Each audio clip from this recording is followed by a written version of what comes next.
Thank you.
तुका म्हणे गुल चंदनाचे अंगी तैसे तुम्ही जगी संपजन अवतार तुम्हा धराया कारण उद्धराया जन जड जीवा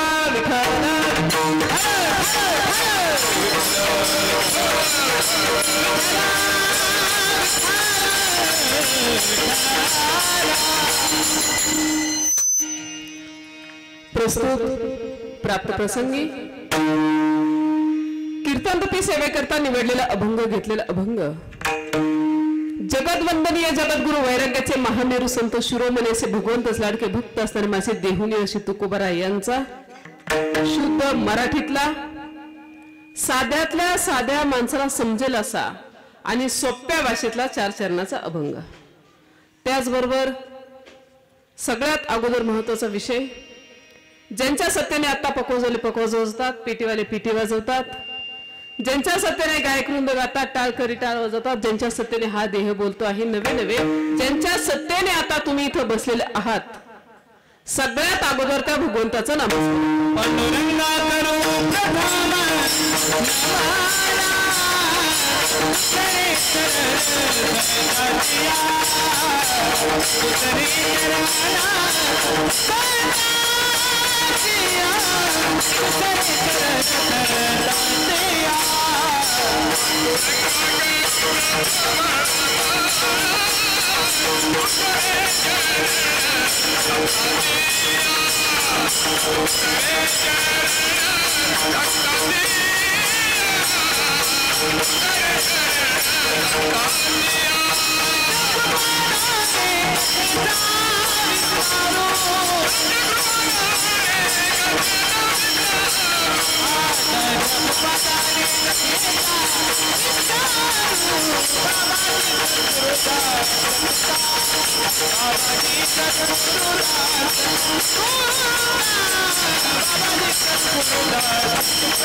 पांडुरंगा करू प्रथम नमन दुसरे चरण संतांचे, त्यांच्या कृपादाने कथेचा विस्तारू बाबाजी सद्गुरु दास तुका. ओम ब्रह्मानंदम परम सुखदम केवलम ज्ञानमूर्तिम द्वंद्वातीतम गगन सदृशम तत्वमस्यादि लक्षणम एकं नित्यं निर्मलमचलं सर्वादि साक्षिभूतं भावातीतम त्रिगुणरहितं सद्गुरुतं नमामि सद्गुरुतं नमामि. ओम नमो ज्ञानेश्वराय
ओम नमो ज्ञानेश्वर करुणा करा दयाळा, तुमचा अनुग्रह लाभलो पावन झालो चराचरी. एकदा सेटिंग करा. प्रथम नमन करू गणनाथा उमाशंकराचे असुता, चरणावरी ठेवणी माता साष्टांगी आता दंडवत. दुजी बंधू सारजाजे चतुराननाचे आत्मजा, वाक सिद्धी पावी सहजा तिच्या चरणोजा दंडवत. आता बंधू देव ब्राह्मण जंचिनी पुण्य पावन, प्रसन्न होती श्रोते जन त्या नमन माझे दंडवत. आता बंधू साधू सज्जन रात्रंदिवस हरीचे ध्यान विठ्ठल नाम उच्चारिता जन त्यान मन माझे दंडवत आता बंधू रंग भूमिका कीर्तनी उभे होते लोका तार मृदुंग श्रोते देखा त्यान मन माझे दंडवत ऐसे नमन करुणी सकळा हरी कथा बोले वो बडिया बोला अज्ञान मुनया पुल्या बाळा चालवी सकळा नामा माने विठ्ठल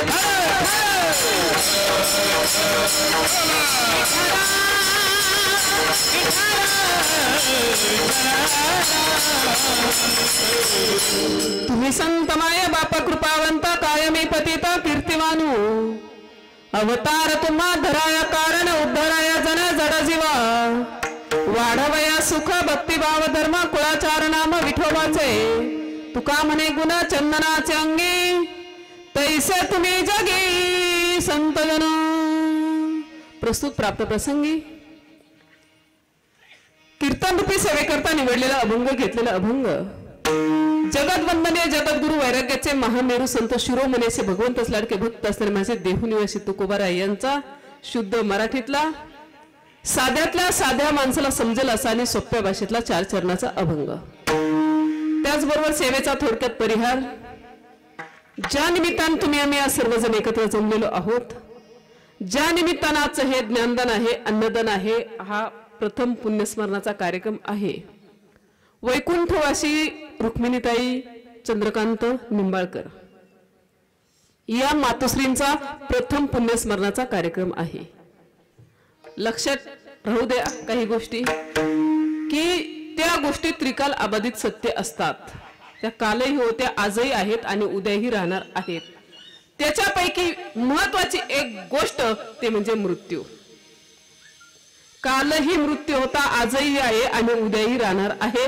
त्यात अपील कोणीही करू शकत नाही आणि या चौकटीतून कोणीही सुटलेला नाही स्त्री असो पुरुष असो महाराजाचा महाराज असो गरीब असो श्रीमंत असो कबीरजी सांगतात आएगा सो जाएगा राजा रंग फकीर कितने सिंहासन पर चढ़े कितने ने पहरे जंजीर 9 भी मर गए 10 भी मर गए 188 33 कोटि देवता मर गए पड़े काल के फांसी वीर मर गए पैगंबर मर गए हकीम रोगी जपी तपी सन्यासी मर गए जिंदा जोगी कहे तो कबीरा सो भी मर गए रहे तो कोने बिचारे काय सांगितलं आएगा सो जाएगा राजा रंक फकीर जो आलेला आहे तो एक दिवस 100% जाणार आहे मग राजा असो रंक असो फकीर असो गरीब असो श्रीमंत असो स्त्री असो पुरुष असो महाराज असो नाही तर महाराजाचं महाराज काय अपील जायचंय का नाही एक दिवस आपल्याला म्हणून लक्षात ठेवा आज या मातोश्रींना अखेरचा निरोप देण्यासाठी आपण एकत्र आलेलो आहोत जमलेलो आहोत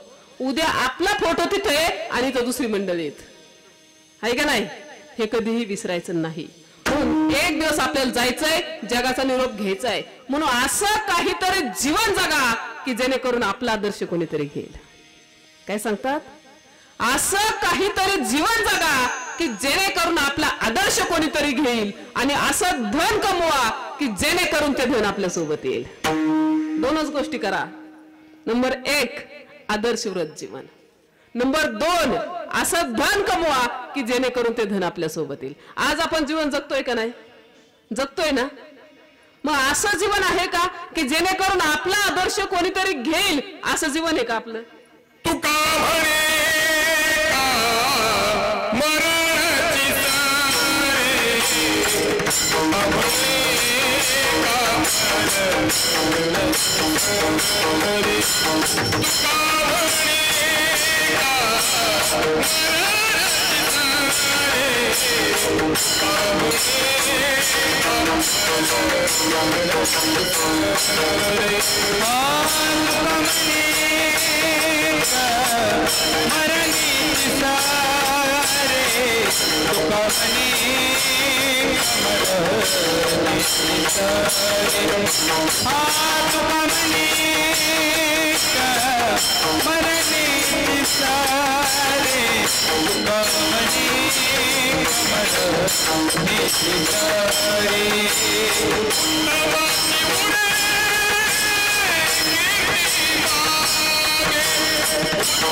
तुकोबरा सांगतात तुका म्हणे एक मरणाची सरे उत्तमची उरे कीर्ती मागे.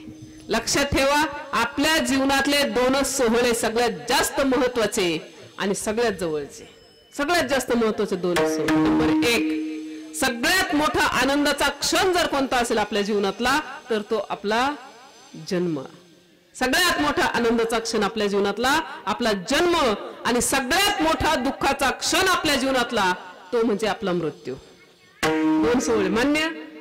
जन्म झाल्यापासून मृत्यूपर्यंत मधलं जे अंतर आहे त्याला आयुष्य असं म्हणतात. काय म्हणतात? आयुष्य. मग या आयुष्यात असं जीवन जगावं की जेणेकरून आपला आदर्श कोणीतरी घेईल आणि असं धन कमवावं की जेणेकरून ते धन आपल्या सोबत येईल. आपण जीवन जगतो आहोत पण आपला आदर्श कोणतरी घेईल असं जीवन आहे का आपलं? आमच्या ज्ञानदादांसारखे महात्मे वयाच्या 22व्या वर्षी जगाचा निरोप घेतात. नाथबाबा वयाची 59 वर्ष जीवन जगतात. नाथबाबा वयाची 62 वर्ष जीवन जगतात. नामदेव महाराज 82 वर्ष जीवन जगतात.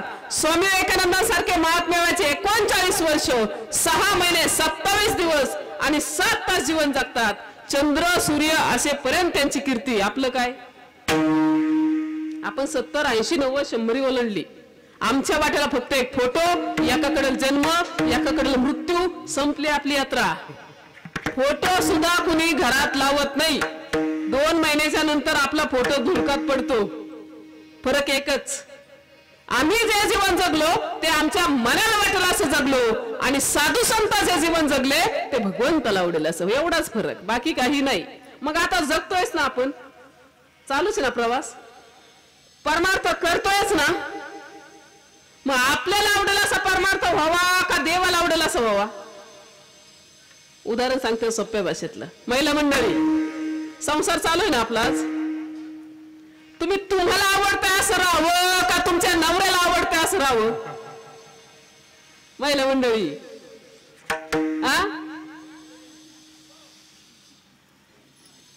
पुरुष मंडळी, तुमच्या बायकोने तुम्हाला आवडतं असं राहावं का तिला आवडतं असं राहावं?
काय सांगितलं? आवडे देवाशी ऐका तो प्रकार नामाचा उच्चार रात्रंदिवस. त्याच्या पुढे सांगितलं तुळशी माळ गळा गोपीचंद टिळा हृदय कळवळा. सुंदर अशी पवित्र गळ्यात माळ घाला, कपाळाला गंध लावा आणि वैष्णवांच्यावरती अपार प्रेम करा. ही भक्ती भगवंताला आवडते. मग अशी भक्ती चालली का? हा काय झाला परमार्थ. आणि व्यवहार, आपल्या नवऱ्याला वांग्याची भाजी आवडते. काय आवडतंय? वांग्याची भाजी. तुम्ही रोज उठून बेसन हाटलं काय होईल? जमल का? नाही जमणार. तसं त्यांना आवडतं तुळशी माळ गळा गोपीचंद टिळा आणि हृदय कळवळा वैष्णवांचा. आपली भक्ती चालली का अशी? आम्ही म्हणलं महाराज आमची मनाचीच माळ आहे. लोक लय भारी लय हुशार, कोण काय बोलल सांगताच येत नाही. माळ घाला म्हंटल की ते म्हणतात मनाचीच माळ आहे. ते म्हणतात महाराज एवढी काय गडबड आहे, बघू नंतर. बरेच दिवस बाकी आहेत, कधी घालायची माळ? आमची माळ निश्चित पडलंच. वयाची 60 वर्ष झाले, रिटायर झालो. लेकाने सुनाने कपडे बाहेर फेकून दिली, मग आळंदीची पंढरीची वारी. गुडघे कामातून गेले, रिटायर झालो, मग पंढरीची वारी. देवकरच सुंदर मोकळा आहे का? अजून सोप्या भाषेत सांगते. तुमच्या इकडं सर्व्हिसला जे लागतात माणसं, सर्व्हिसला तरुण जातात का म्हातारी? तरुण. शाळा शिक्षण तरुणांसाठी का म्हाताऱ्यांसाठी? तरुणांसाठी. लग्न तरुणांची का म्हाताऱ्यांची? आणि परमार्थ काय इमानदारी. नाथबाबांनी परमार्थ म्हातारपणी केला का? नाही. स्वामी विवेकानंदांनी म्हातारपणी केला का? नाही. माऊलींनी म्हातारपणी केला का? तुकोबारांनी म्हातारपणी केला का? आणि आम्ही कधी करतोय? नाही जमत. बरं हे काय आजचं नाही, आमच्या मनचं बी सांगत नाही, किंवा सकाळ लोकमत पुढारी पेपर मधलं बी नाही.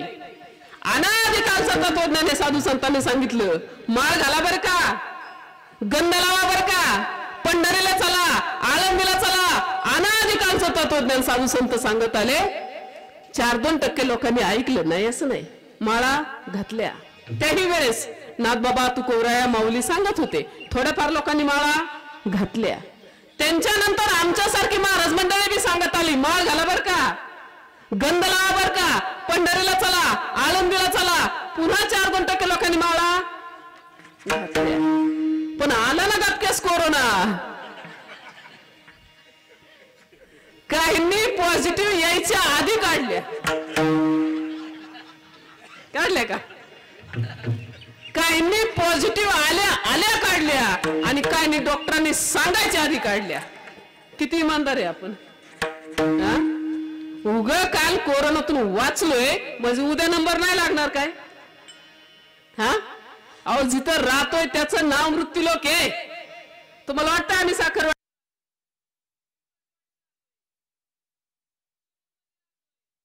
मध्ये राहतोय, बारामतीत राहतोय? चूक.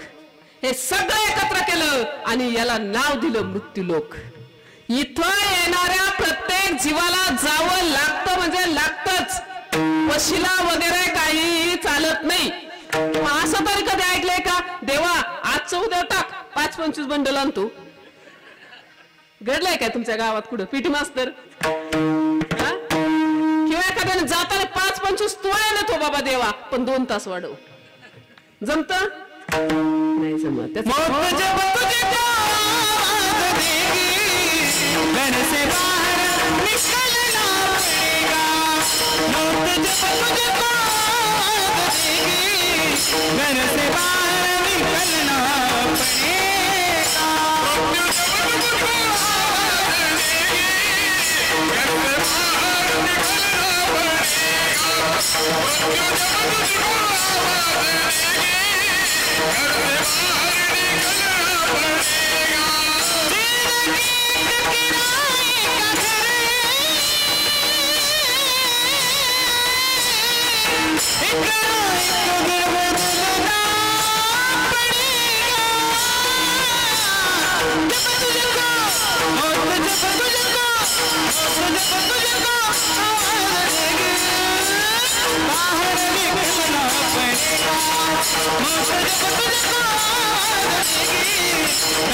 करना पड़ेगा, मौत जब तुझको देगी, घर से बाहर निकलना पड़ेगा,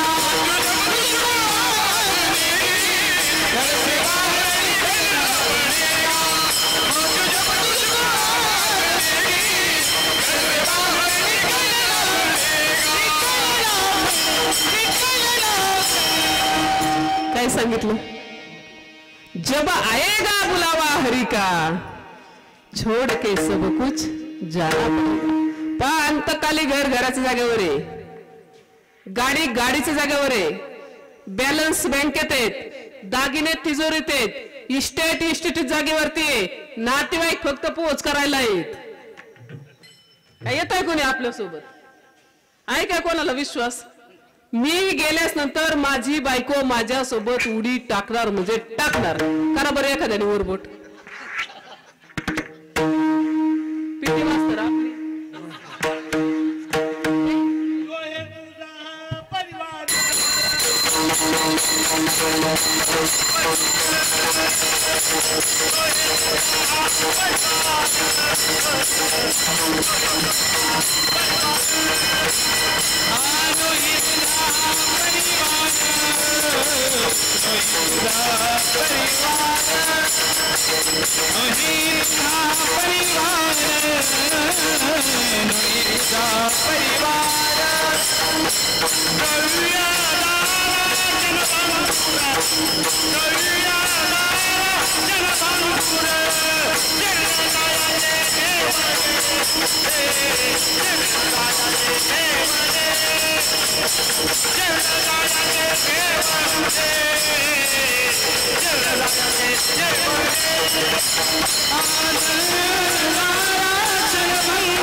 काय आपले दारा धन म्हणजे काय? पैसा. दारा म्हणजे काय? बायको. हे सगळं क्षणभंगूर आहे बाबा, काही आपल्या सोबत येत नाही. अजून सोप्या भाषेत सांगते, मला सांगा तुमच्या जीवनात तुमच्या सगळ्यात जवळची व्यक्ती कोणती आहे? पुरुष मंडळी. हा काय खऱ्याला काय मरण आहे? उगा ताकाला जायचं आणि गाडगं लपवायचं.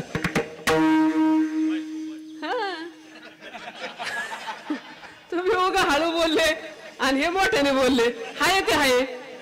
सगळ्यात जवळचं कोण? बायको. जिच्यासाठी तुमच्या आईला तुम्ही सोडलं, सोडलं का नाही? जिच्यासाठी तुमच्या बापाला सोडलं, भावाला सोडलं, गाव सोडलं, मित्रमंडळी सोडले, शेजारच्या गावात गेले, तिकडं डेव्हलप केलं. कोण? कुणासाठी?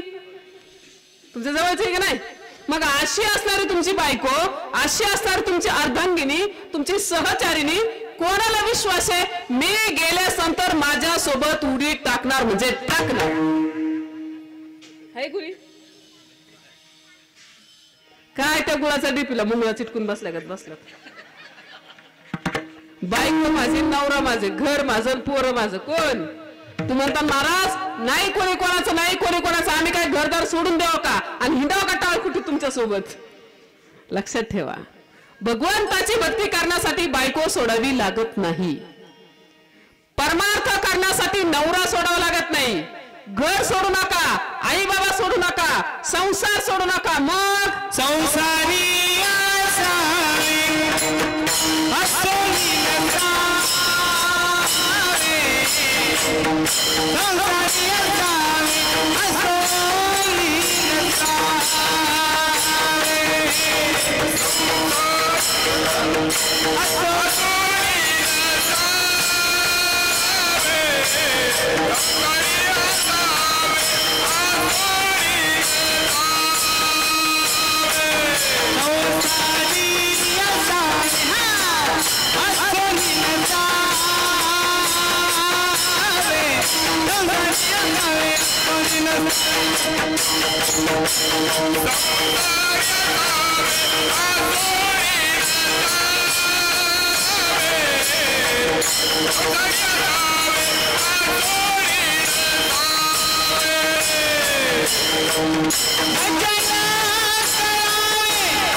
काय सांगितलं? संसारी असावे आणि आसोनी नसावे, भजन करावे वेळोवेळा. तुम्ही म्हणताल महाराज संसारी असावे आणि आसोनी नसावे, हे कसं बाबा? तसंच आहे. उदाहरण सांगू का तुम्हाला? आता तुम्ही बसलाय कुठं कुठं? कीर्तनात, हो की नाही? देहाने कुठे? कीर्तनात. आणि मनाने कधी संपत आहे काय न? किती वेळ आहे काय न? तुम्ही बसलाय, तुम्ही ऐकत आहे, पण लय आवडीने लय प्रेमाने बसलाय ना, ऐकत आहे काय? उगा इकडं फुलं पडत नाही तोपर्यंत उठता येत नाही, आणि महाराज बंद करता तोवर हलता येत नाही, अशी तुमची परिस्थिती. तुम्ही लय आवडीने लय प्रेमाने नाही बसत. बरं खाल्या बी बरोबर तंबाखोला गाठीत, बरोबर. गांजावाला पशीच जाणार, दारूवाला पशीच बसणार, पांढऱ्या कपड्यावाला पशीच जाणार. खाली काम घालायची आणि माती उकरायची. काय खरंय बाबा? मेलं म्हणजे गेलं, काय संग येतय, सगळं येतच ठेवून जायचंय. गेले ना आपल्या डोळ्यात देखत. हा विचार कुठं? इथं आल्या.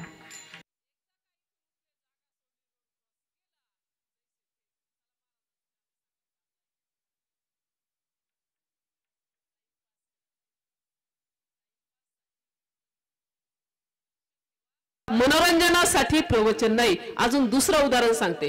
त्यांनी सांगितलं संसारी असावे आसोनी नसावे आणि भजन करावे वेळोवेळा. देहाने एक नंबर संसार करा, खाण्यात बी काही मजा नाही. संसारात गरीबाला विचारतो कोण?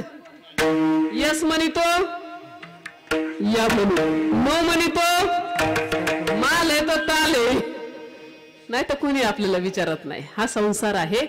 त्यांनी सांगितलं देहाने एक नंबर संसार करा, पण अंतकरणाने मात्र भगवंताचं ध्यान करा, भगवंताचं भजन करा. दिसायला तुम्ही संसारात राहू द्या, पण मनाने परमार्थ पाहिजे. पण आपलं उलटोय, आपण दिसायला परमार्थात आणि असायला संसारात. अजून तुम्हाला सोप्या भाषेत दुसरं उदाहरण सांगते, अगदी जवळचं. आता पंढरीच्या आळंदीच्या वारीला जायचंय ना, हा उद्याच बॅग वगैरे भरून ठेवली का?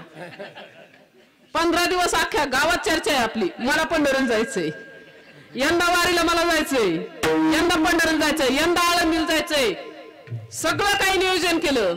7-8 दिवसाची कपडे पिशवी बॅग महिन्याची भरून ठेवली.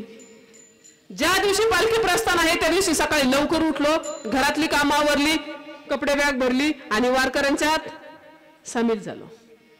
पहिल्याच मुक्कामाच्या ठिकाणी पोहोचतोय नाही पोहोचतोय तूच आपलं चालू होतंय. काय?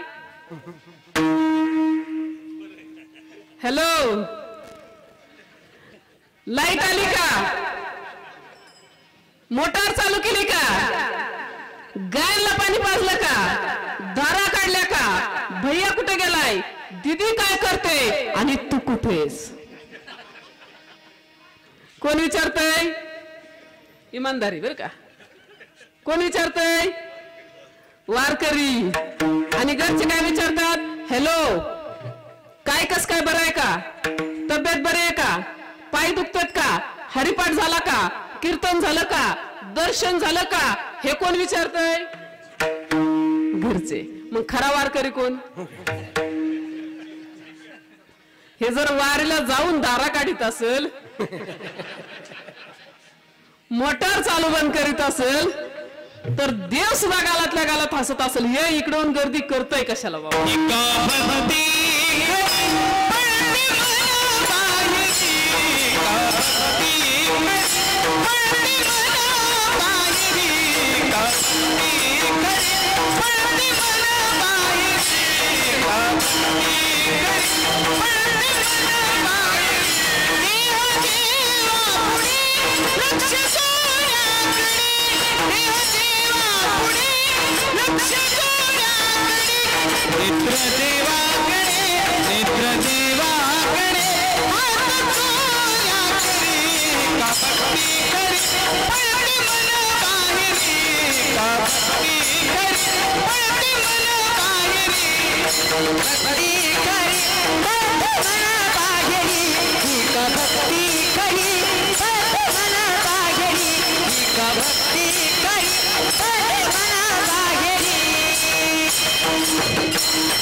काय सांगितलं, देह देवा पुढे आणि लक्ष सूर्याकडे. तास 2 तास अर्धा तास 4 तास मंदिरासमोर दर्शनासाठी लाईनीत उभं राहतो आपण, राहतो का नाही.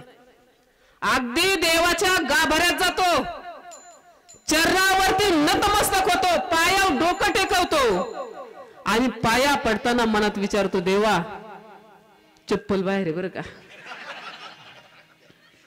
होत का. अहो विश्वाच्या मालकाला 200 रुपयाची चप्पल सांभाळायला बाहेर उभं केलं आणि दगडाचं दर्शन घेतलं, हा कसला परमार्थ आहे,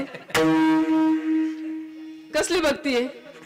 अशा वाऱ्या केल्या काय आणि पंढरीत जाऊन राहिला काय, 0 किंमत.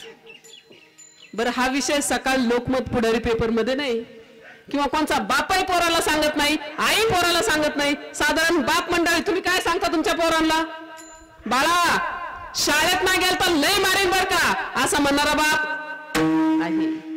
अभ्यास नाही केला तर जेवाय देणार नाही बर का, अशी म्हणणारी आई आहे. दारा नाही काढला तर लय फटके देईन, असं म्हणणारा बाप आहे.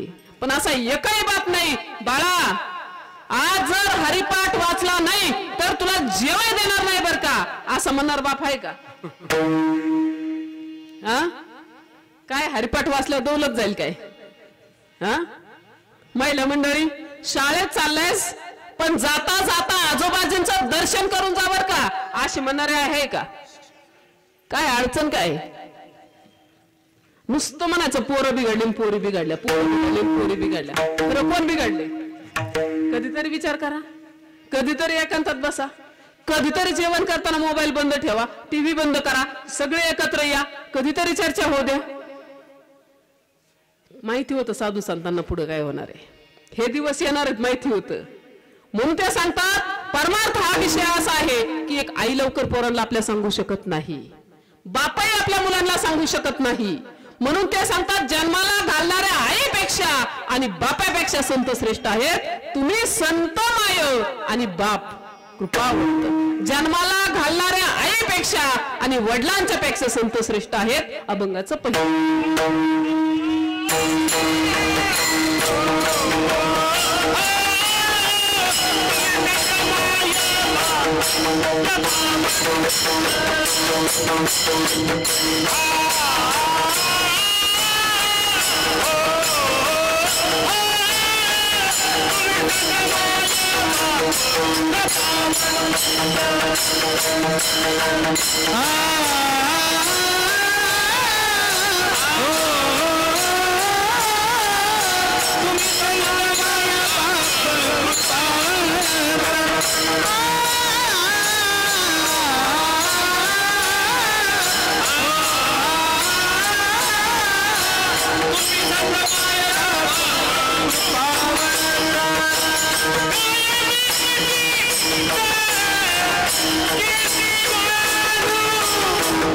Yes,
तुम्ही संत माय बाप कृपावंत कायमी पतित कीर्तिवान. जन्माला घालणाऱ्या मायपेक्षा आणि बापापेक्षा संत श्रेष्ठ आहेत असे तुकोबराय सांगतात. मग आई वडिलांना प्राधान्य त्यांच्यापेक्षा कमी का? का कमी? साधारण आई बाबा काय करतात? मुलांना जन्माला घालतो आपण, छोटे छोटे घास मुखात भरवतो, बोटाला धरून चालायला शिकवतो, लहानाचं मोठं करतो, आपली पोरी मोठी होतात, तारुण्यात येतात, नावागावाचा मुलगा पाहतो, मुलीचं लग्न लावून देतो, भारी सुंदर मुलगी पाहतो, पोराचं लग्न लावून देतो, आणि इकडे म्हातारे बसलो आपण एका मरीच तोंडाकडे बघा. काय पोराने बायको केलं तिकडे सेटल झालं, पुरीने नवरा केला ते तिकडेच राहिलं, आपण बसलो ना इकडं. हम दो हमारे दो, म्हातारे फेक दो. एक मुलगा एक मुलगी, मुली नवरा केला तिकडे सेटल झाली, पोराने बायको केलं ते बी तिकडेच गेलं, आपण काय? म्हणून हे वेळ आपल्यावरती नकोय. म्हणून आपल्या मुलाला संस्कार चांगले लावा. महिला मंडळी, संस्कारच्या बाबतीत जर बोलायचं झालं तर अजून सरळ सांगते तुम्हाला, तुमच्या जीवनात सगळ्यात जवळचा आणि सगळ्यात मोठा देव कोणता आहे? सगळ्यात जवळचा आणि सगळ्यात मोठा देव कोणता? महिला मंडळी, कोण म्हणेल जगदंबा? कोण म्हणेल आमच्या शेजारी मारुतीरायाचं मंदिर आहे? कोण म्हणेल महादेव? कोण म्हणेल पांडुरंग परमात्मा? चूक. तुमच्या जीवनात सगळ्यात जवळचा आणि सगळ्यात मोठा देव कोणता आहे? आमचे माऊली ज्ञानेश्वरी सांगतात. अध्याय क्रमांक 16 श्लोक क्रमांक 23 ते बोलतात, पतीचे मता अनुसरून पतिव्रता आना सायासात मैता भेटेची ते. पतिव्रता जर असेल तर काहीही सायास करायची गरज नाही. अनासायास आत्मैता भेटेची ते. स्त्रियांच्या साठी पती हेच परमेश्वर, माऊली सांगतात ज्ञानेश्वरीत. पाया याच्यावरती कळस चढवला तुकोबरायांनी. ते सांगतात, तुका म्हणे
समजलं? प्रमाण हिंदीतलं आहे का? नाही. इंग्लिश मधलं नाही. संस्कृत मधलं, कन्नड वगैरे काय कशातलं आहे? मराठीतलं. काय सांगितलं? तुका म्हणे पतिव्रता तिची विश्वाचा मालक ब्रह्मांडाचा अधिपती आमचा प्रभू पांडुरंग परमात्मा, त्याच्यावरती सत्ता चालते. कोणाची? पतिव्रतेची. समजलं? सगळ्यात जवळचा आणि सगळ्यात मोठा देव मग कोण? तुम्ही. आमच्यासाठी, महिलांच्यासाठी, बायकोसाठी तिचा नवरा हा सगळ्यात मोठा देव आहे. तिचे पतिराज हे सगळ्यात मोठे भगवंत आहेत.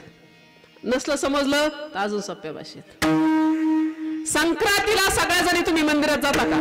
संक्रांतीला ताटात ओसा वगैरे घेऊन वनवा, सीताचा ओसा, रामाचा ओसा, जलम जलम ओसा म्हणता का? हा, आमच्या इकडे म्हणतात तसंच. मग मला सांगा, हा संक्रांतीचा सण कोणासाठी हो? ऐकलं? तुमच्यासाठी. उदाहरण दुसरं, ताटात लाह्या वगैरे घेऊन पुन्हा नागपंचमीला सगळ्या जणी मंदिरात गेले का? जाता का? लाह्या वगैरे घेऊन जातात. हा, मुठमुठ लाह्या डोक्यावर ठेवता का? ठेवतात. कुठं ठेवतात, कुठं नाही ठेवत. आमच्याकडे ठेवतात. सैसवान घ्या म्हणता का? म्हणतात आमच्या इकडं. सैसवान घ्या. आणि नाव कोणा सांगायचं? तुमचं सांगतात. तुमचं दादाचं नाव सांगून द्या. म्हणजे नागपंचमी सुद्धा कोणासाठी? तुमच्यासाठी. हरतालिका महादेवाच्या मंदिरात पिंड पूजा उपवास. पार्वती मातेने लग्नाच्या अगोदर केलेलं व्रत आहे. शंभू महादेव हेच मला पतिराज भेटावेत त्यांच्यासाठी. म्हणजे हरतालिका सुद्धा कोणासाठी? तुमच्यासाठी. उदाहरण चौथं, आता कोणता सण गेला? काल परवा 2-3 दिवसापूर्वी. हा, वट पौर्णिमा. ती काठपादरा साडी नतन ताटन दोरान बाई वडाला येड घालू घालू जाम घातलं का? आणि काय म्हणल्या? जन्मोजन्मी हाच नवरा मला भेटू दे. कोणता? आता नो चेंज.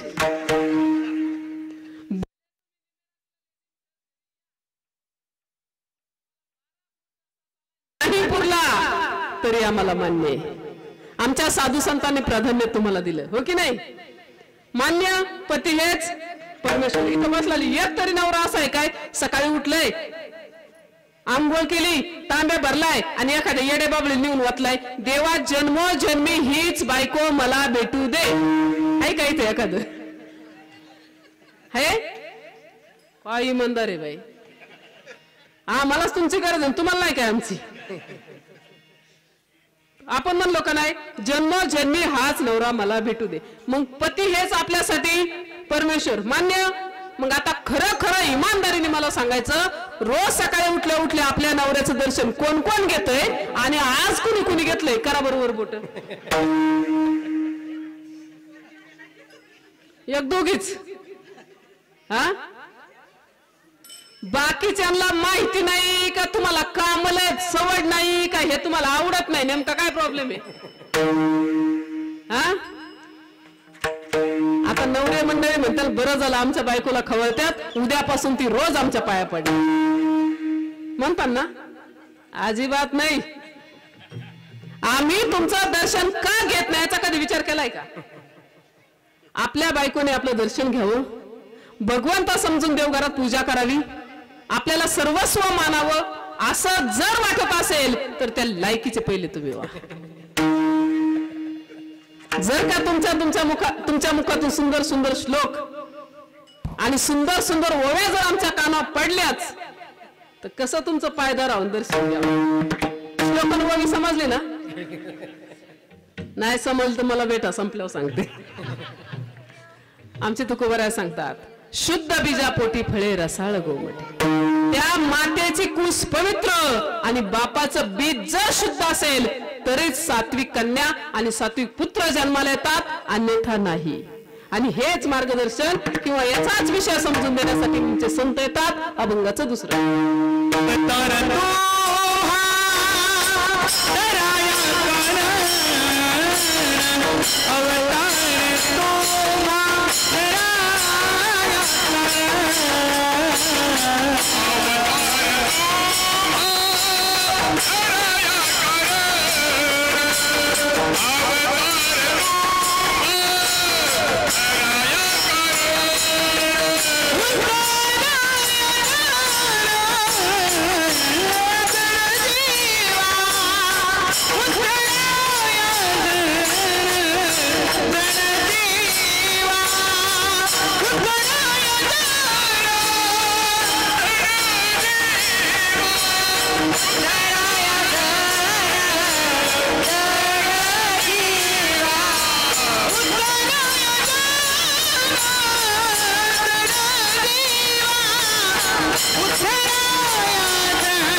कारण उद्धाराया जन जड जीवा.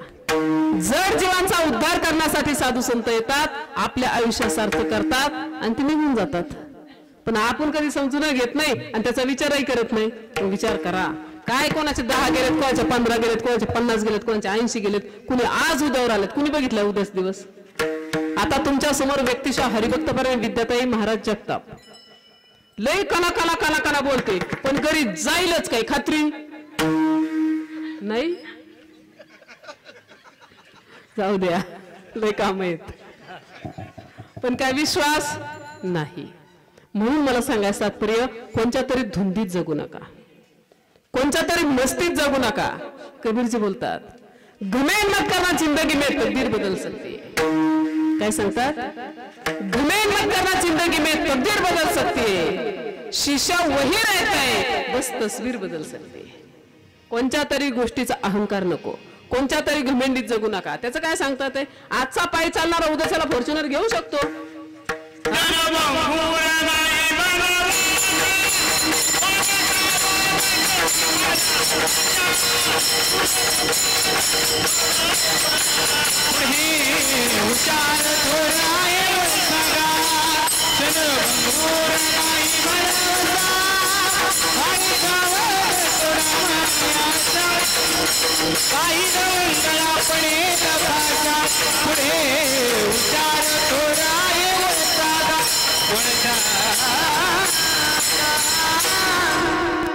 कोणत्या तरी घमंडीत जगू नका. आता जर रीत चुकली, प्रमाण बिघडलं तर एक एक योनी कोटी कोटी फेरा मग लागे वारा मनुष्य दे. हा वळसा आहे, दुसरा नाही. ज्याच्यासाठी आलो ते जर नाही केलं तर पुन्हा येडा पडणार आहे. ज्याच्यासाठी देह दिला त्याच्यासाठी नाही वापरला तर पुनरुपी जननम पुनरुपी मरणम पुनरुपी जननी जठरे शयनम. हा नित्यक्रम आपल्या पाठीमागे लागणार आहे. या वळशातून जर सुटायचं असेल, या चक्रातून जर सुटायचं असेल तर खऱ्या अर्थाने साधू संतांना शरण जा, आपल्या आयुष्यात सार्थक करून घ्या आणि जाता जाता आपल्या मुलांना संस्कार चांगले लावा. विषय चालला होता, कोणीतरी कोणत्या तरी मस्तीत घमंडीत जगू नका. आजचा पायी चालणारा उद्याच्याला फॉर्च्युनर घेऊ शकतो आणि आजचा फॉर्च्युनर मधला उद्याच्याला दुसऱ्याच्या गाडीला हात करू शकतो. कबीरजी बोलतात,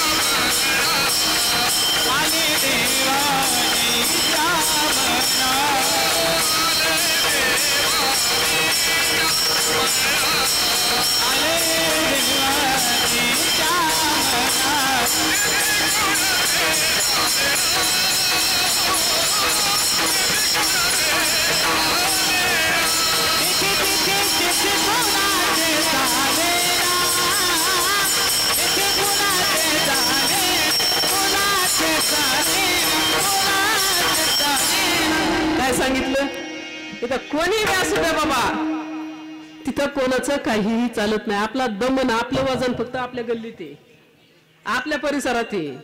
आपली 2 व्हीलर असू द्या, 4 व्हीलर असू द्या, सायकल असू द्या, कोणची गाडी असू द्या, गल्लीतलं कुत्र भुकल्याशिवाय राहतं का? त्याची हवा आणि त्याचं वजन कुठपर्यंत? त्याच्या परिसरात, त्याच्या एरियात. कुत्र्याला गती, बावकीला प्रगती आणि साधू संतांना अधोगती कधीच देखवत नाही. किती बिमार का कुत्रा असू द्या, तुमची 2 व्हीलर असू द्या, 4 व्हीलर असू द्या, अन्य गाडी असू द्या, कुत्र मागं लागल्याशिवाय राहत नाही. मागं लागणार म्हणजे लागणार, त्याच्या रक्तात तो गुन्हे. आणि बावकीला प्रगती, आपल्या बंगल्याचं काम झालं, समोरच्याचं पोट दुखायला लागलंच म्हणून समजा इकडं बघा, इकडं.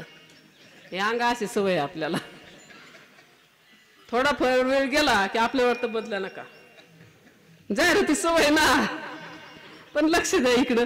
जाहिरात महत्वाची का कार्यक्रम महत्वाचा आहे? कार्यक्रम महत्वाचा आहे आपल्यासाठी. म्हणून मला सांगायचं तात्पर्य, अंगा असं होतं. विषय कुठं चालला होता? वयाच्या मनाने गोळ आहे, आता थोडं समजून घ्या. कुत्र्याला गती, बावखीला प्रगती आणि साधू संतांना अधोगती कधीच देखवत नाही. कधीच नाही. आपल्या बंगल्याचं काम झालं रे झालं, समोरच्याचं पोट दुखायला लागलंच म्हणून समजा. आणि ज्याच्यासाठी आलो ते न करणं म्हणजे अधोगती आहे. देवाने सुंदर देह दिला भगवंताचं भजन करण्यासाठी, परमार्थ करण्यासाठी, त्याच्यासाठी नाही वापरला तर अधोगती झाली. ह्या गोष्टी करू नका. पण जाता जाता खऱ्या अर्थाने मुलाला संस्कार, आई वडिलांची सेवा, आणि ज्यांना वाटतं म्हातारपण सुखी समाधानी जावं किंवा शेवटचा दिवस गोड व्हावा याच्यासाठी परमार्थ करा. परमार्थाचा विषय संपला. अख्ख्या कीर्तनात मी फक्त 3च गोष्टी सांगते तुम्हाला. नंबर 1, शेवटचा दिवस गोड व्हावा याच्यासाठी परमार्थ. नंबर 2, म्हातारपण सुखी समाधानी जावं याच्यासाठी आपल्या मुलांना संस्कार चांगले लावा. आणि नंबर 3, अगदी आपली सेवा कुणीतरी करावी असं जर वाटत असेल तर आपल्या आई वडिलांची सेवा करा. कर्माचा सिद्धांत आहे, कर्म तेरा अच्छा हो तो किस्मत तेरी दासी, आणि नियत तेरी अच्छी हो तो घर में मथुरा काशी. किंवा करनी करे फिर क्यों डरे, करनी करके पछतावे, बीज लगावे बाबुल के तो आम कहां से पावे. काहीतरी करणी करून ठेवायची आणि नंतर पश्चाताप करायचा. बाबलीचं झाड लावायचं आणि आंब्याची अपेक्षा करायची. जिंदगीभर बसला तरी आंबा मिळणार नाही. आपली सेवा म्हातारपणी कुणीतरी करावी ना, आपण आज सेवा केली पाहिजे. ते सांगतात खऱ्या अर्थाने म्हातारपण सुंदर जावं याच्यासाठी मुलांना संस्कार, आई वडिलांची सेवा आपण केली तर आपली सेवा कोणतरी करणार आहे. पण आईची किंमत, बापाची किंमत किंवा संस्काराची किंमत कळते कोणाला? प्रत्येक बापाला आणि प्रत्येक आईला आज वास्तवात वर्तमान काळात एक आजार आहे की ज्या आजारावरती कुठेही उपचार नाहीत, कुठल्याही हॉस्पिटलमध्ये नाही आणि कोणत्याही डॉक्टरांकडे नाही, कितीही पॅकेज द्या त्याच्यात उपचार होऊ शकत नाही. सगळ्यांना एक आजार झालेला आहे, तो म्हणजे माझा मुलगा इंजिनियर झाला पाहिजे, माझा मुलगा डॉक्टर झाला पाहिजे, डिप्लोमा डिग्री पायलट झाला पाहिजे. पण एकही बाप म्हणताय बाळा तुला भारताचा सुशील नागरिक व्हायचंय बरं का, तुला भगवंताचा भक्त व्हायचंय बरं का, समाजासाठी काहीतरी करायचंय बरं का. हे कधी शिकवता का? नाही शिकवत. मग हेडिंगला पेपरला बातम्या आहेत, डॉक्टर औषध, शिक्षक गळफास, IPS स्वतः शूट करून घेतलं. ऐकता का? पाहता का? काय कमी आहे तिकडं? रात्रभर गुलाबी नोटाच्या बंडलवर झोपतय पण अख्खी रात्र डोळ्याला डोळा लागत नाही, फॅनकडे बघून टकमक टकमक काढतो तरी सकाळ औषध घेते. एक जण तर गाडीचा दरवाजा उघडायला एक जण आहे, बसलं की लावायला दुसरं आहे, फॅनचं बटन टाकायला एक जण आहे, बिस्लरी द्यायला एक जण आहे, तरी शूट करतय. काय कमी आहे? थोडं खेड्याकडे या, इकडं आपल्याकडं 70 वर्षाचं म्हातारं आहे. किती? 70. 4 पोरांची लग्न करतय, 3 पोरींची लग्न करतय, भारी बंगला बांधतोय आणि 70व्या वर्षी जर का शेजारचा 2 एकराचा काळवठीचा तुकडा निघलाच, घेतोय का नाही? 70व्या वर्षी तो काळवठीचा तुकडा बी खरेदी करतोय आणि 15-20 लाखाचं कर्ज डोक्यावर घेऊन रोज चौकात बसून 10 जणांना चहा पाजतोय. आणि तिकडं 35 औषध, 40 गळफास, 45 शूट. काय कमी आहे? तिकडं सगळं आहे पण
थोडासा विचार जरूर धन कमवा, कारण गरीबाला दळग्याला विचार.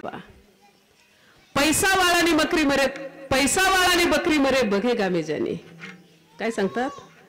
पैसा वाळानी बकरी मरे बघेगा मे जानी, निर्धन की छोकरी मरे कोई न जाने. पैशावाल्याची शिळी मिली, शिळी तुमच्या गावच्या पाटलांची, इथली इथं नाही ना पाटील कोणी असलं तरी आमच्या इकडचं गोळ नको. शिळी जर गेली ना पाटलांची, अख्खा गाव विचारायला पाटील कुठे गेलते, पाटील काय खाल्लं होतं, पाटील काय झालं होतं, काय झालंय. 5,000 शिळींच्या पाण्याला 10,000 कुणाची आहे, मोठ्याची आहे ना.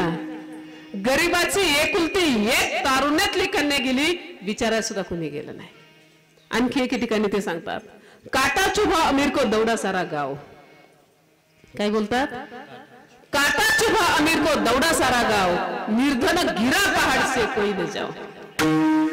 श्रीमंताला काटा मोडला ना, काटा, अख्खा गाव विचारायला कस काय मोडला, कुठे गेलते, काय झालतं, कशाला जायचं, काय झालंय, काटा मोडलाय. आणि गरीब पाडावून खाली पडलं. लोक म्हणले ती पियला असेल, जाऊ दे मरू दे. फरक एकच आहे, गरिबी आणि श्रीमंती. म्हणून संसारात राहताना एक नंबर संसार करा आणि परमार्थात राहताना सुद्धा एक नंबर परमार्थ करा, ही जाता जाता तुम्हाला विनंती. त्याचबरोबर आपल्या मुलांना संस्कार आणि हे सुखी समाधानी राहण्याचं रहस्य जे आहे ना, ते फक्त शास्त्रात आहे, ते फक्त साधू संतांच्या पाशी आहे. एकदा का संतांची भेट झाली, गाठ पडलीच, तरच जगाच्या बाजारात सुख नावाची वस्तू मिळते, अन्यथा नाही. अभंगाचं तिसरंच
वाढावया सुख भक्तिभाव धर्म कुळाचार नाम विठोबाचे. तुमची शेवटची 10 मिनिट माझ्याकडे बरं का, अजून जास्त वेळ घेणार नाही. 10 मिनिटात शेवटचा पॉइंट सांगते. पृथ्वीपेक्षा श्रेष्ठ असणारे माता आणि स्वर्गापेक्षा उंच असणारे पिता यांना कमी लेखू नका. आपल्या हिंदू धर्माची संस्कृती आहे, मातृदेव भव, पितृदेव भव, आचार्य देव भव. आमच्यासाठी आमची आई भगवंत आहे, आमच्यासाठी आमचे बाबा भगवंत आहेत आणि आमच्यासाठी आमचे सद्गुरू भगवंत आहेत. मी इथं आल्यानंतर हा विषय सांगण्याचं पाठीमागचं कारण, आत गेल्यानंतर मला समजलं कार्यक्रम कोणाचा आहे, कसा आहे, काय आहे. त्यावेळेस मला समजलं की खऱ्या अर्थाने आयुष्यभर भावाने बहिणीला सांभाळलेला आहे. एक भाऊ आज शेवटचा कार्यक्रम बहिणीचा करतो आहे. भावाचं आणि बहिणीचं प्रेम काय असतं, एक नंबर आहे. इथं एवढं सुंदर आहे की भाऊ बहिणीला सांभाळतोय, पण काही घरात पोरं बापाला सांभाळत नाही ना आईला सांभाळत नाही, ही मोठी शोकांतिका आहे. प्रत्येक कार्यक्रमात मी प्रत्येक ठिकाणी गेल्यानंतर शेवटची 10 मिनिट आई बाबांच्या वरती सांगत असते. पण आमचे महाराज, माझे मिस्टर हरिभक्तपण राजाराम महाराज जगताप, प्रत्येक वेळेस मला गेलं की सांगत असतात, काय ग तुझं दरवेळेस म्हणले करा आईची सेवा आणि करा बापाची सेवा, काय गरज आहे सांगायची. इथल्या माणसाला स्वतःला राजे म्हणून घेतात, स्वतःला मावळा म्हणून घेतात, छावा नाव टाकतात आणि आई वडील कोपऱ्यात. काय होतं आमचा मावळा, काय होते आमचे राजे. पाचारच्या किल्ल्यावरती आज शेवटच्या क्षणी जिजामाता होत्या, शेवटच्या क्षणी अंतिम घटिका मोजतात, राजेगडाच्या पायथ्याशी होते. निरोप आला, आऊसाहेबांची तब्येत खराब झालेली आहे, पटकन राजे वरती चला. घोड्यावरती स्वार झालेले राजे पाय उतार होतात, खाली उतरून रस्त्याने वर चालू लागतात, पण चालताना ती मृतिका भाळाला लावतात.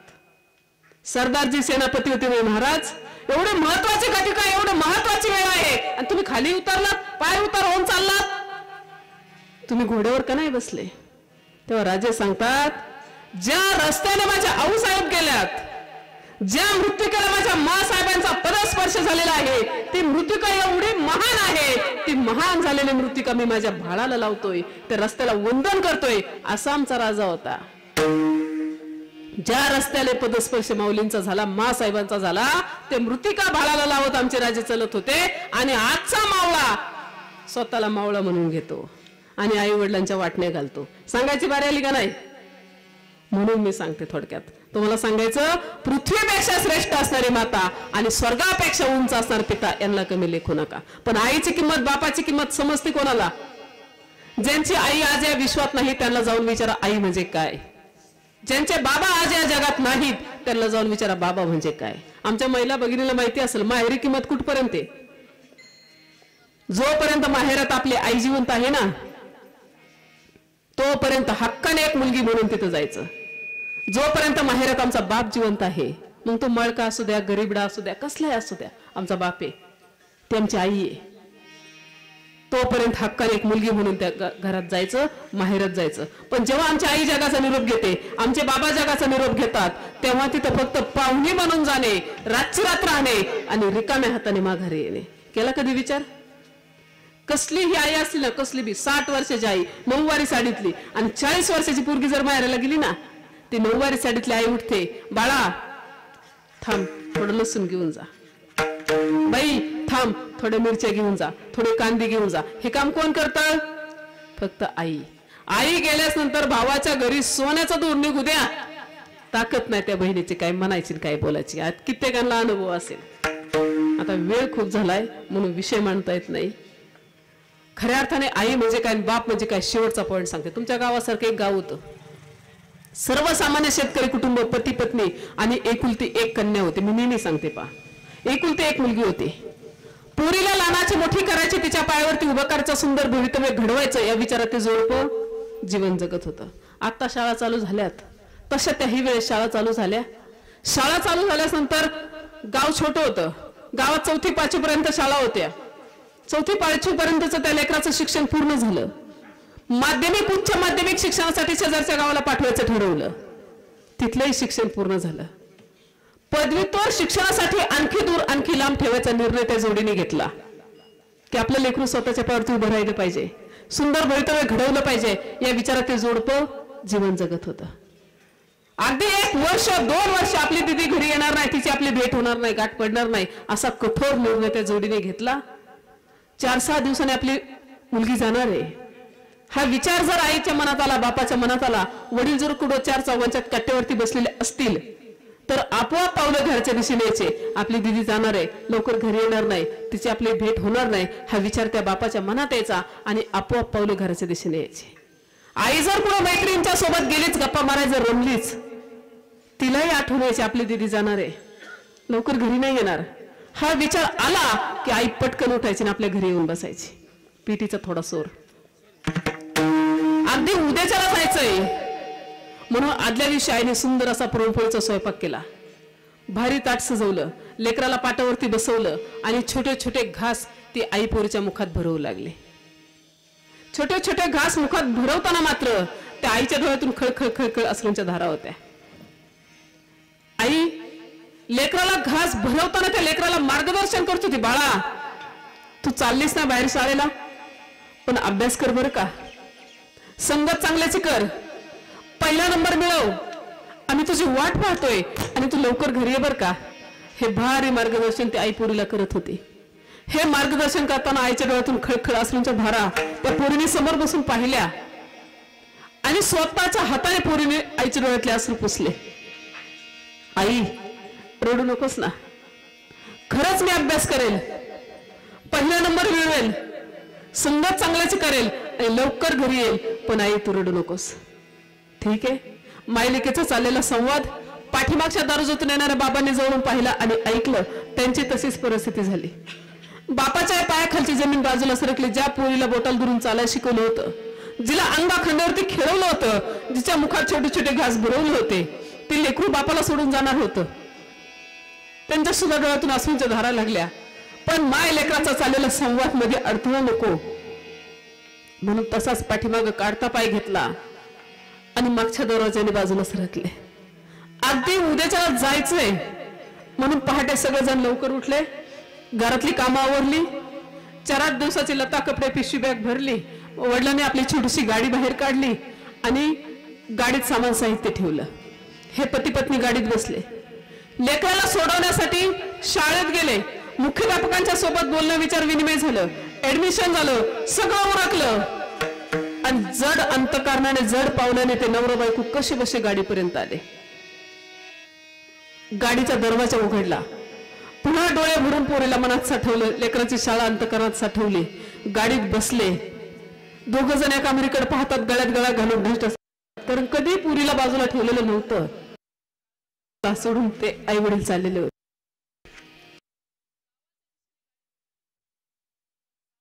आमचं शास्त्र सांगतं, साधू संत सांगतात,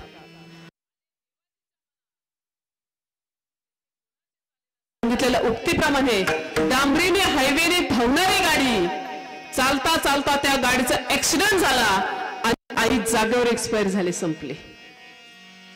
एका नवऱ्याने पाहिलं, जी बायको आपल्या सोबत सप्तपदी चालून आली, जिने आपल्या आनंदात आनंद मानला, जिने आपल्या दुःखात दुःख मानलं, जिने आपल्याला सर्वस्व मानलं, ती आपल्या अर्धांगिनी सहचारीने आपल्याला सोडून जाते की काय, क्षणभर हा विचार त्या नवऱ्याच्या मनात आला. पण क्षणाचा विलंब न लागता त्या माऊलीने जगाचा निरोप घेतला. रक्ताच्या थरव्यात पडलेली आपली बायको पाहिली, तिथून उचललं, घरी आणलं, अंत्यविधी कार्यक्रम वगैरे सगळा उरकून टाकला आणि बोलता चालता 4 दिवस, 8 दिवस, 15 दिवस, महिना, 6 महिने, पूर्ण 12 महिने झाले. पण मुलीला कसलाच निरोप, कसलीच वार्ता बातमी काही सांगितलं नाही. का तर शाळेवरती परिणाम नको, अभ्यासावरती परिणाम नको, पण कसलाच निरोप पोरीपर्यंत पोहोचवला नाही. अगदी परीक्षा संपल्या, सुट्ट्या लागल्या, निकाल लागला आणि मुलीचा पहिला नंबर आला. कारण सात्विक बापाच्या पोटी जन्माला आलेली ती मुलगी होती, सात्विक आईच्या पोटी जन्माला आलेलं ते लेकरू होतं. पहिला नंबर आला, भारी प्रमाणपत्र भेटलं, बक्षीस भेटलं, प्रमाणपत्र, ट्रॉफी सगळं भेटलं आणि मुलगी सगळं काही घेऊन रोडच्या गाड्या बदलत बदलत बदलत बदलत आपल्या घरी निघाले. संध्याकाळी 5 ते 6 वाजलेले होते. सगळेजण अंगणात उभे राहिलेले होते. चुलते होते, मामा होते, काका होते, आजी आजोबा सगळेजण होते. मुलगी घरी आली आणि आल्याच नंतर पटापट पटापट सगळ्यांचं दर्शन घेऊ लागले. पण दर्शन घेताना मात्र एकच विचार मनात होता, तुम्ही सगळेजण दिसताय, माझी आई दिसत नाही, माझे बाबा दिसत नाही. एकच प्रश्न लेकरू सगळ्यांना विचारत होतं, माझी आई कुठे गेली, माझे बाबा कुठे गेलेत. पटापट दर्शन घेताना एकच वाक्य बाहेर पडत होतं, तुम्ही सगळे आहेत, माझी आई दिसत नाही, माझे बाबा नाहीत.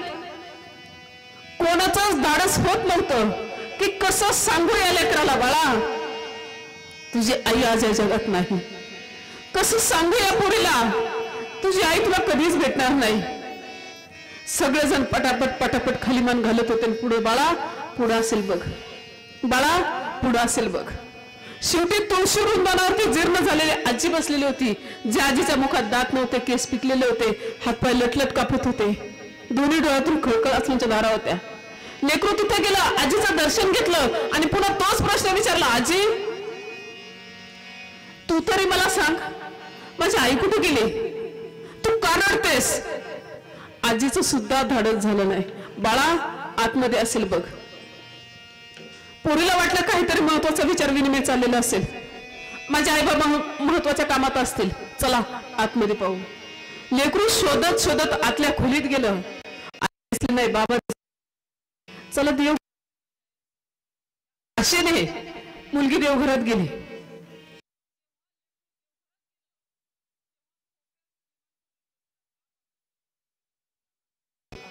ज्या वडिलांच्या अंगावरती मिळलेली कपडे होती, ज्या बापाचा दाढी वाढलेला चेहरा होता, केस विस्कटलेले होते, वडिलांच्या पाशी मुलगी गेली, वडिलांचं दर्शन घेतलं आणि पुन्हा तोच प्रश्न विचारला, बाबा तुम्ही का रडताय?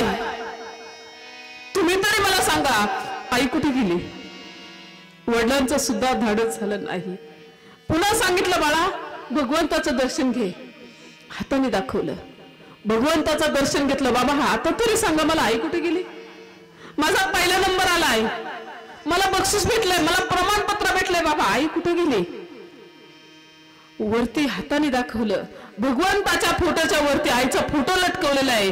लेकरांनी वर पाहिलं आणि हातातलं बक्षीस प्रमाणपत्र ट्रॉफी जागच्या जागी गळून पडले. बापाच्या चरणावरती कोसळून लेकरू धाय मोकलून रडू लागला. आज सगळं होतं, सगळं होतं.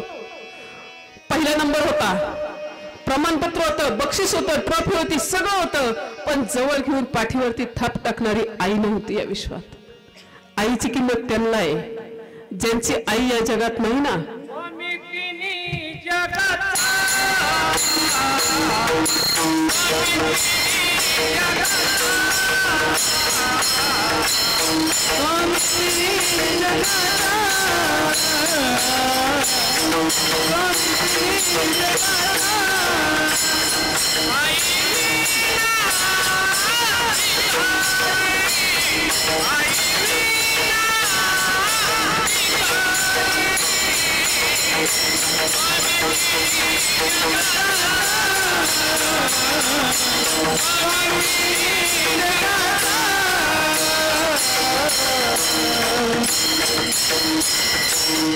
स्वामी तिन्ही जगाचा, आई विना भिकारी.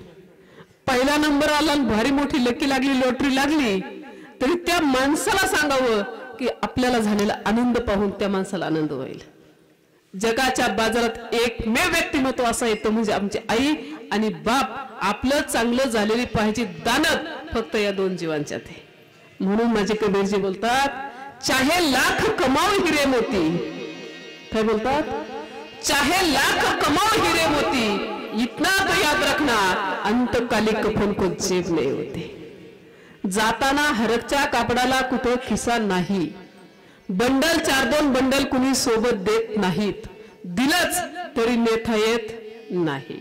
म्हणून सांगायचं तात्पर्य, खऱ्या अर्थाने पृथ्वीपेक्षा श्रेष्ठ असणारी माता आणि स्वर्गापेक्षा उंच असणारे पिता यांना कमी लेखू नका. मुलांना सुंदर संस्कार लावा आणि